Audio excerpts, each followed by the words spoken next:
No burying obviously newsworthy stories. No full-blown freakouts. Just vibes. This is Vibes Only, a podcast that promises to check the vibes of American politics every week. Brian, the vibes this week? Well, we're going to start with an answer to a question that we asked last week about why we're just now learning about Supreme Court Justice Samuel Alito's Stop the Steal flag. More on that in a bit. We'll also talk about some media pundits and Democratic strategists sounding the alarm bells as we creep closer to the 24 election.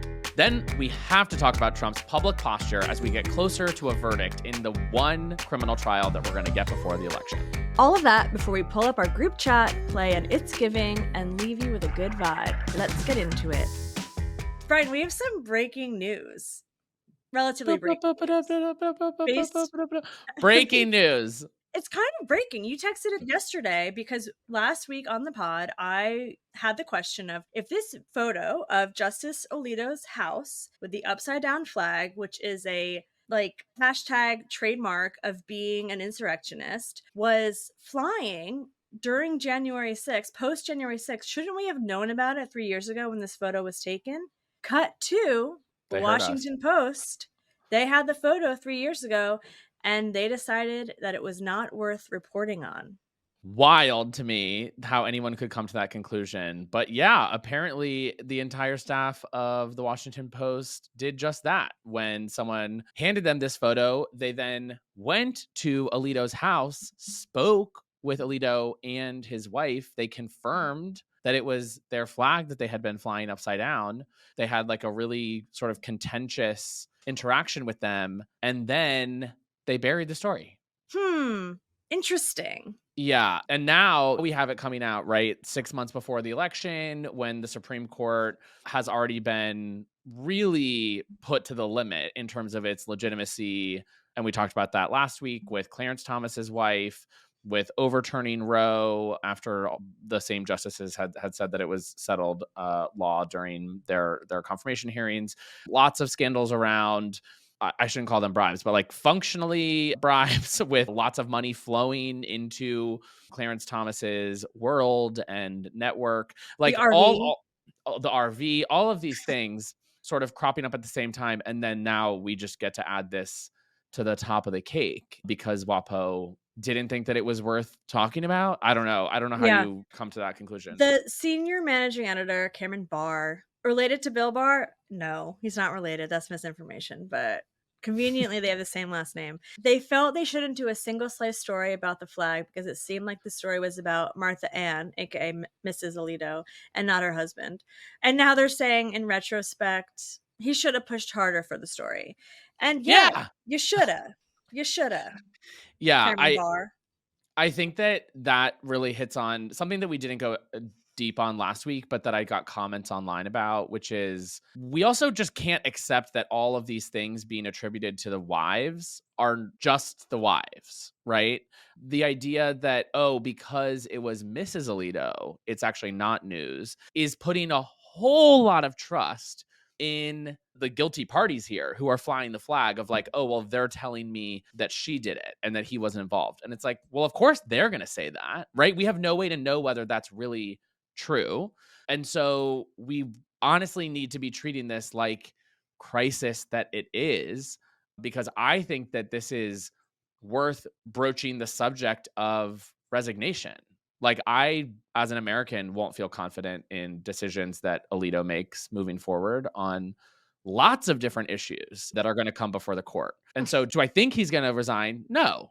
But should we be talking about it? Yeah, I think that we should. Also, it's just so naive. And like, the American people are not naive, especially married couples. Like, what you and your partner do, it's pretty intimate and you're pretty aware of what's going on in each other's lives. For the most part, I wouldn't know, I'm not married. But my assumption is... I don't know her like that. Right. It's like, I don't know her. That woman that lives in my house and has for the last 30 years? No, I don't know her. Don't know her.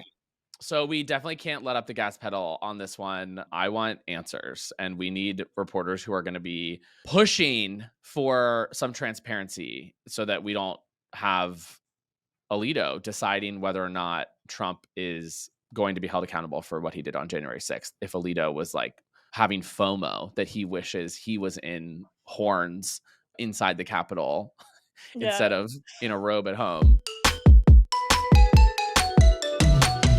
In addition to the rage that I felt over this buried WaPo story, we also have quite a few stories causing some panic and maybe some brown shorts in the Democratic Party overall.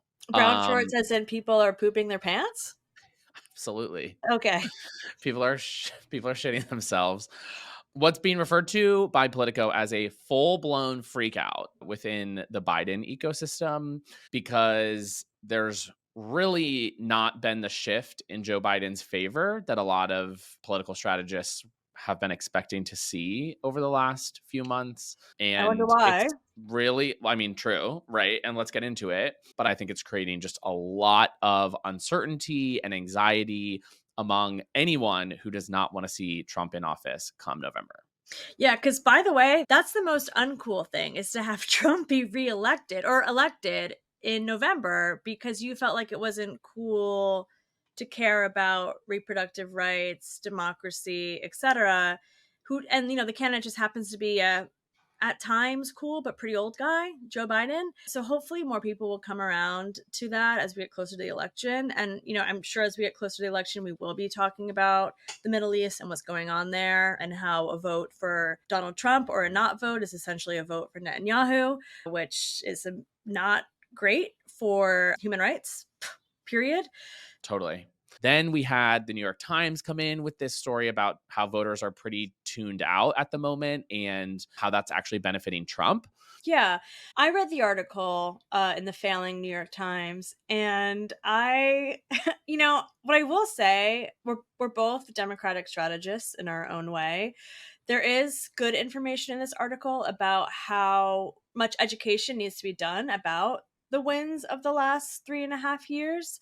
And because so much information is happening online, like reaching voters where they're at to get them that information is important. We learned in this article that 20% of voters in battleground states said that Joe Biden was responsible for ending the constitutional right to abortion. Not true. Almost half of the country believes the unemployment rate is at a 50-year high. It's actually at a 50-year low. And there was a recent poll, it was a Political Morning Consult poll. Voters were divided over who had done more to promote infrastructure improvements and job creation. Lest we forget, Joe Biden signed a $1 trillion, like Dr. Evil Pinky, like $1 trillion infrastructure bill into law, while Donald Trump repeatedly failed to advance the issue.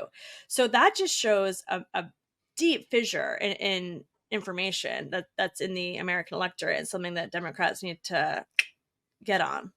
For sure. And we've talked about this before. It's the gap between what the data says and what the vibes are, right? When you see these numbers, the economy as a whole is good. The macro trends are good. They're in the right direction. And so there is a lot to celebrate there, but that does not mean that every individual person is doing better than they were 4 years ago, or that there aren't still huge problems with inequality or affordability, because that doesn't mean that all of our problems have been solved. It just means that for the most part, and in most parts of the country, if you want to find a job, you can probably find one. That inflation is lower here than it is in other G7 countries.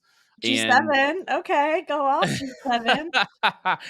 And it means that there is a tide that should over time help lift people up, even if you're not catching the wave that we're trying to ride right now.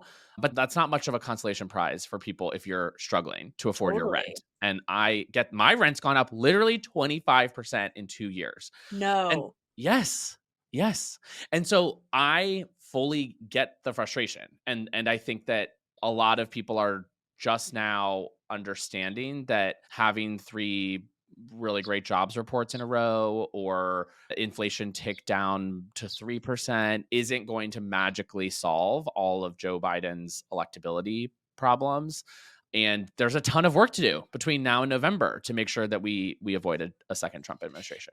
Yeah, the way the New York Times led this article was that politically disengaged Americans are increasingly Trump curious. And they had the caveat that President Biden has a shot at winning some of them back.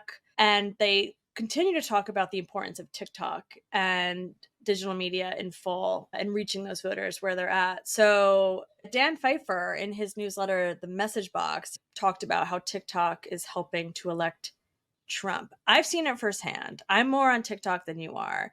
It is the wild west of disinformation. And there's some added layers to that. So TikTok users are disproportionately young. 62% of 18 to 29-year-olds use TikTok. I'm not 29, but I use TikTok. And it's this voting bloc, these younger voters who will ultimately decide the election. And TikTok users are more likely to be Biden defectors. So they're just like they're not riding with Biden. Let's just say that much. Totally. So I feel like there's a confluence of a couple things happening with TikTok. As you mentioned, there's been a lot of analysis over what the political content on TikTok looks like. We've already talked about this as it pertains to like Israel, and there's been a big conversation there. We've talked a lot about the TikTok ban and how that legislation has been perceived on the platform. But if you just zoom out to look broadly at Biden and Trump actually performs much, much better on the platform than you'd expect, and much better than Biden. Lots of the largest political TikTok creators are conservative and are churning out a lot more content than their like liberal counterparts. I see that as being a result of two very timely challenges for Biden. One is that if you're running a policy heavy campaign, you're already facing an uphill battle on getting people to understand what policy changes you have made, want to make, etc. Right? That it's not yes we can from Obama, like that he's running like a pretty wonky, he's trying to run on his record, which is pretty wonky. And then number two, a good way to do that is to try to make it cool to support your campaign and to like lean on cultural figures to sort of bridge the gap between the wonkiness of the platform and the everyday voter. And right now online, it is not cool to support Joe Biden for any reason, particularly because of Israel. And so because on the platform, that issue is so dominant when it comes to like political content, I think that that's eroded a lot of his path to like creating sticky engagement. content. Yeah, exactly. Is that like people don't really want to be seen as like supporting Biden, and even if they are politically aligned. And at the same time, the Biden campaign itself is going to have a hard time messaging because some of the things that they're running on are relatively wonky. Yeah, we have some stats here. Since November, twice as much pro-Trump content as pro-Biden content lives on the platform. So that's 1.29 million positive Trump videos, which equals 9.1 billion views. Yikes. To 651,000 positive Biden posts with 6.15 billion views. So the Dems are behind big time. And we're going to see what happens. But I do know that I'm seeing more progressive messaging on digital, which is not necessarily overtly pro-Biden, but is progressive, which we know the conservative movement is not. But to your point, Charlie Kirk has 1.1 million followers on TikTok. He's one of many because his organization, Turning Point USA, has been investing tens of millions of dollars in the conservative digital media ecosystem over the last, 6+ years. And they're seeing the receipts. It's working. Yeah, totally. I think that the left relies on organic a lot more and thinks that people should just do this because they believe in it. And you and I live and breathe in this space. And that's just like not a sustainable strategy to scale a messaging operation on par with what conservatives have built. So it's TikTok now. It could be a different platform in 2 years or 4 years or whatever. Like no matter what, you need to have a bench of people who have audiences that trust them at a time when trust in media is super low, trust in businesses is low, trust in government is non-existent. Like that is a powerful thing. And if we're not lifting those kinds of voices up, then we're not setting ourselves up for success 5 years, 10 years down the line. Right. Okay, we just talked about digital media, TikTok specifically, and how we need to be reaching voters there. Or you can be like the guy I'm about to talk about, Donald Trump, and create your entirely own social media platform and just reinvent yourself every week, because he's reinventing himself right now. Again, we are in like the last, hopefully, 2 weeks of this trial. They had a little break over the holiday weekend, and we're hearing closing arguments this week, and the jury will go and deliberate. But Donald Trump is trying to reinvent himself as a outlaw. Like, what? This isn't the Wild West. Even though you might think it is, you're not an outlaw, you're just a criminal. He watched Yellowstone and was getting ideas. Truly, and he's gonna get a horse and ride up, Fulton Street. Fifth Ave. Yeah, so he did have this unhinged post as this trial comes to a conclusion about how it's super unfair that the prosecution gets to make their closing argument as like the last thing. And that's how It literally worked. all criminal trials work, which is just baffling. There was a really great quote. I think it was in Politico. A liberal is just a conservative who's been arrested. Because truly, going through the criminal justice system and being in the criminal justice system will wake you up so much to all of the how broken it is, all of the injustices that exist and all of the disparities, etc. And so I thought it was funny that like suddenly Trump is going to be so concerned with how our court system operates because of course it personally affects him. Right. As you noted, he's trying to he's really what he's doing is he's trying to undercut what a conviction will do to his presidential Right. campaign. Which, He's Brian, he's been doing since day one. He's been Mhm. trying to delegitimize this entire trial and process so that if and when he is convicted, people won't take it seriously. Totally. And that's what Republicans have been doing, creating a circus outside of the courtroom, trying to politicize the whole thing. And he's just leaning into that even further. So he's been having rallies with recently 2 rap artists who are accused of conspiracy to commit murder. Yeah, Sleepy Hollow and Chef G. I don't know anything about these individuals, nor No. do I know anything about the crimes that they're accused of.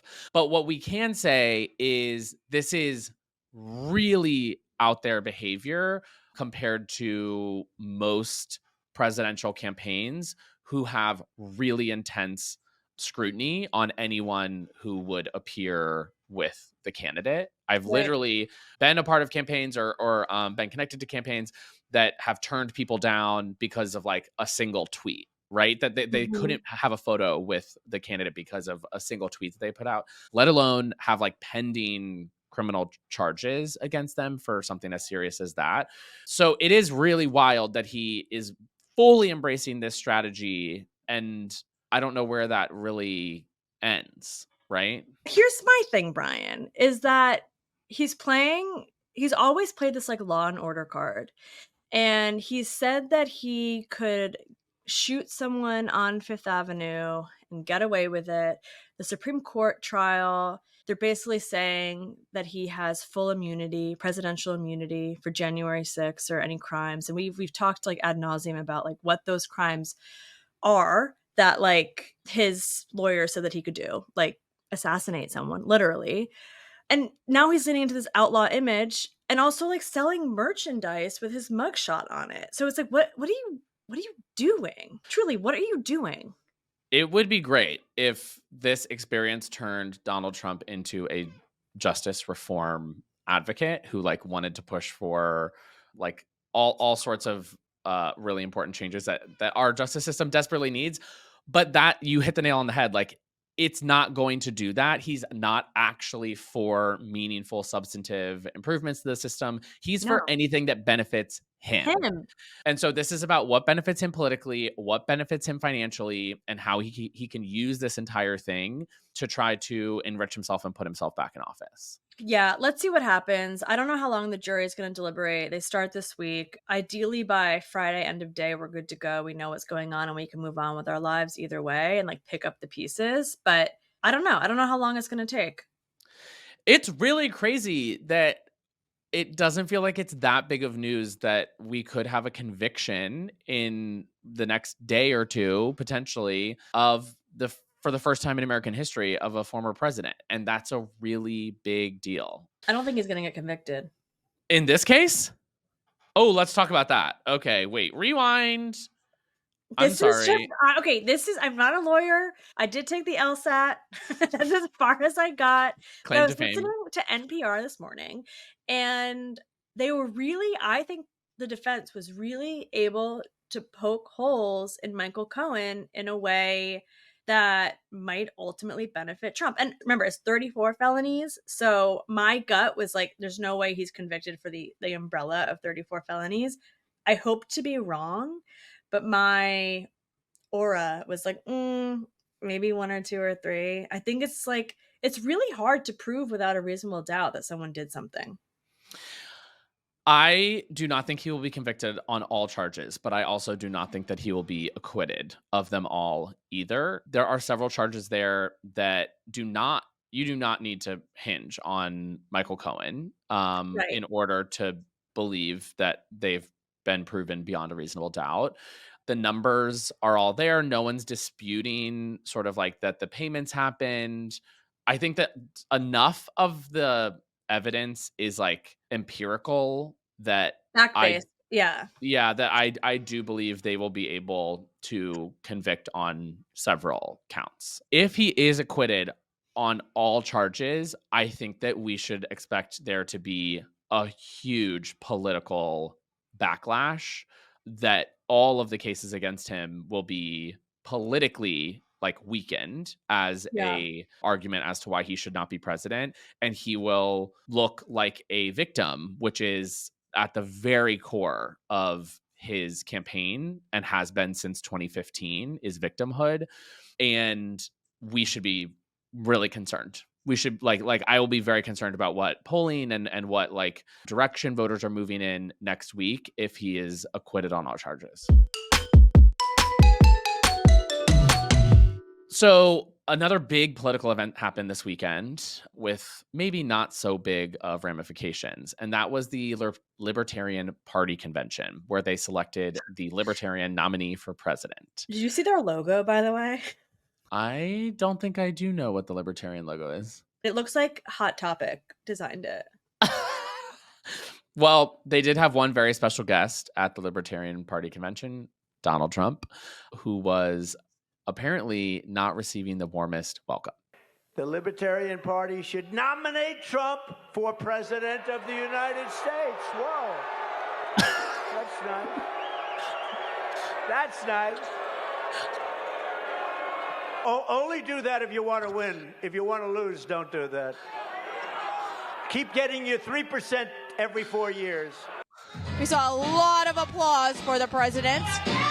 Some people who were offering a couple of boos for the policies, not directly at going towards President Trump. It's giving spin doctor. Yeah, it's giving their logo, which is become ungovernable. And they're just like booing everything he says and are all wearing MAGA hats, which is by definition ungovernable if you're like fully disagreeing with all the person who supports platforms. I'm really shook by his response to their boos. I loved it. That's nice. He didn't care, by the way. He said, go ahead and get your 3% every 4 years. Wow. Woof. No filter. No filter. It's giving when Donald Trump was on the phone with like the 8-year-old for Christmas, and he was like, do you still believe in Santa? And he's like, how old are you? 7, 8? Oh, it's marginal at best. And I'm like, he's not wrong. Oh my God. No, not that. No, that was wrong. I don't think it's wrong. I think it's marginal at best that a 7 or 8-year-old or 8 or 9-year-old still believes in Santa. No? It's just not his decision to make. Oh, no, but that's Trump's MO. It's Trump just doing Donald Trump and not his decision to make. He extends that into women's bodies, gay marriage. Like, That's true. That's his whole MO. That's true. Yeah, the whole thing is giving Veep. I feel like there's probably a Veep clip that I'm not thinking of that she receives a similar reception to that. What's that I hear? It's your group chat. We got a few notes in from listeners from last week's episode. We got somebody giving us the heads up that the Larry Hogan campaign running for U.S. Senate in Maryland has been campaigning to independence with a text campaign about how he supports women's reproductive rights when as governor, he actually vetoed legislation that would have supported reproductive rights. So please flag for us all of the crazy texts that you're getting or Yeah. see from friends on what these candidates are up to, and we can call them out every week. The Pope, did you see this? The Pope basically said The F word. F slur in a closed door meeting and I had to did see publicly this. apologize for it. It's like not funny, but it's like, what? I know the allegedly pro LGBT or at least LGBT neutral Pope, is throwing around the other F word. Everyone, I think that the Vatican's apology was also a non-apology. I Yeah, don't they were think like, that just they're in really. case this leaks, we just want to let you know that the Pope is sorry. You know that apologies are really legit when they come out after something leaks. That's how you know it's Sorry. I said authentic. Wait, we have a real reason to talk about Survivor this week. Finally, I know. So tell them the good news. John Lovett of Love It or Leave It, which is a Crooked Media podcast, is on Survivor next season. I was shook Yeah, when I saw that. he's in like the intro being like, I don't know how to camp. I want to like have a vibes only, like we need to have a bracket for next Survivor and we need to see how far we think John can make it. I think 100%. his social game will be really good, but it just takes one person knowing who he is to like. Oh, he will definitely. They'll know who he is for sure. No I don't question. think so. Oh, no question. I truly think that he will be outed. I don't think the show's going to focus on it because they don't want to make the show political. And so my guess is that they're going to be like, he's a political speechwriter. Right. Is Or like how for they're presidents. Yeah. right. Is like my guess as to how it'll all be framed. I cannot wait. I have flirted with the idea of auditioning myself for Survivor. I'm an ideal Survivor contestant as a super fan. I agree. And this feels like a proxy of like, I think I didn't want to burst your bubble, but I wanted to text you and be like, you'll never make it now. Well, that's true. Yeah, they would never cast. I mean, I was not about to audition, but Why not? I think you would do really well on Survivor. Oh, I would kill it. I'd be a challenge beast, and I'm a social threat. So like, and I know the show. So you gotta would watch know out. if an immunity idol is flushed that there'd be one back at camp. Yeah, ASAP. I am not going home with an idol in my pocket. I will tell you that much. We're very excited. Season 47. Stay tuned. We'll be watching it in the fall, right before the presidential. It'll be my one happy thing every week. I did have a lot of people in my group chat freaking out about whether or not Biden is going to be on the ballot in November. And let me just reassure everyone, we don't have to get into the details, but like he will. So don't freak out. He will be on the ballot in Ohio. And then the other thing that really blew up my group chat was China took one of these robot dogs that we've all seen by now, very Dark Mirror, and put a huge gun on it so that they can run a robot dog around and shoot people? ? Spooky. All of the component parts are here for an apocalyptic movie, dystopian nightmare that I pay money to watch in theaters.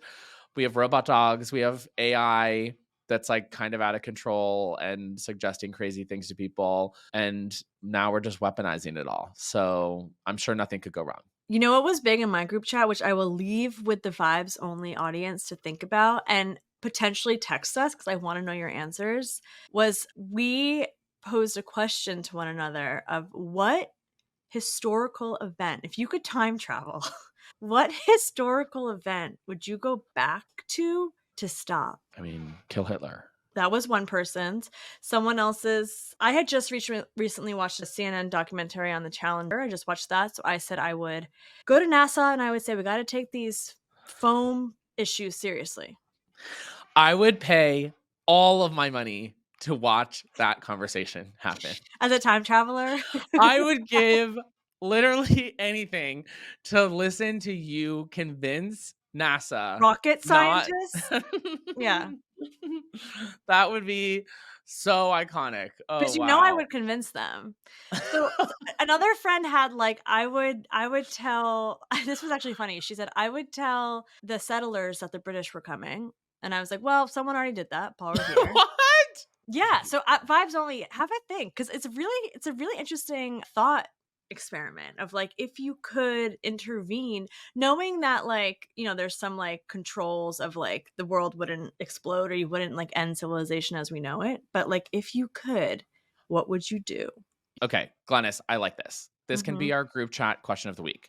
Go to the show notes, click the link, send us your answer, and I would love to hear non-Hitler or similar answers, because it is very noble to try to stop an individual who would kill a large number of people. But I'm really curious as to what other use cases there might be for this sudden technological development in our group chat. So click the link, send us a note, and we'll report our favorite answers next week. Foam strikes. Okay. It was crazy. It was so avoidable. Ugh. Okay. Good vibe. Goodbye, Brian. Are you ready for a good vibe? I'm very ready for a good vibe. This is a great vibe, actually. This is a really exciting vibe based on a lot of different discussions we've had on the pod about the importance of federal judges. The Biden administration has appointed 200 federal judges, lifetime appointments, federal judges. So he's appointed 201, boosting diversity in the federal courts. 64% of those confirmed judges are women. 127 women are confirmed. That's nearly 2.5 times the number of women appointed by Trump. Are we surprised? No. And 62% of those confirmed judges are people of color. So that's amazing. Super exciting. A total ideological shift of a bunch of courts, which is hugely needed after the damage that Trump did.